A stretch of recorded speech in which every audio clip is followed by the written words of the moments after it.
এবার চরঙ্গী জোড়াসাঁকোতে বিরোধী দলনেতা শুভেন্দু অধিকারী পায়ে হেঁটে নির্বাচনী ভোট প্রচারে প্রবল ব্যস্ততা। বিজেপি ব্যাপক জয়লাভ করবে কলকাতার উত্তর দক্ষিণে, কেননা তৃণমূলকে আর বাংলার মানুষ ভোট দেবে না, তাই স্পষ্ট হয়ে গেল। শুভেন্দু অধিকারী তিনি বলেন, সংখ্যাগরিষ্ঠতা আসন নিয়ে বিজেপি ক্ষমতায় আসতে চলেছে।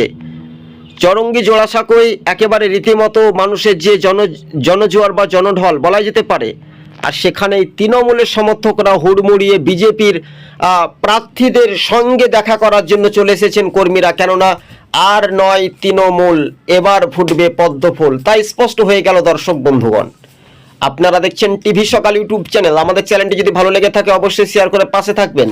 আপনাদেরকে আরও একবার জানিয়ে রাখি, বিধানসভা নির্বাচনে ফের দোরগোড়ায় নির্বাচনী ভোট প্রচারে একেবারে শুভেন্দু অধিকারীকে আমরা দেখতে পাচ্ছি, কেননা তৃণমূল এবার ভয় পেয়েছে।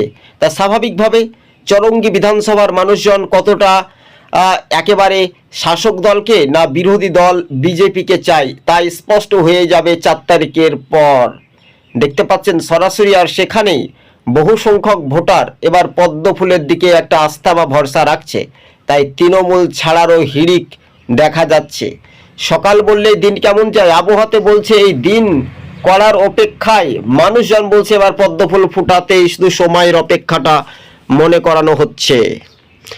দিকে দিকে কলকাতার শহর তলিতে দেখা যাচ্ছে যে হাওয়া কিন্তু বিজেপির দিকে, তৃণমূলের ফুল কিন্তু মুচড়ে পড়ে যাচ্ছে। তাই পদ্মফুল এবার পুকুর থেকে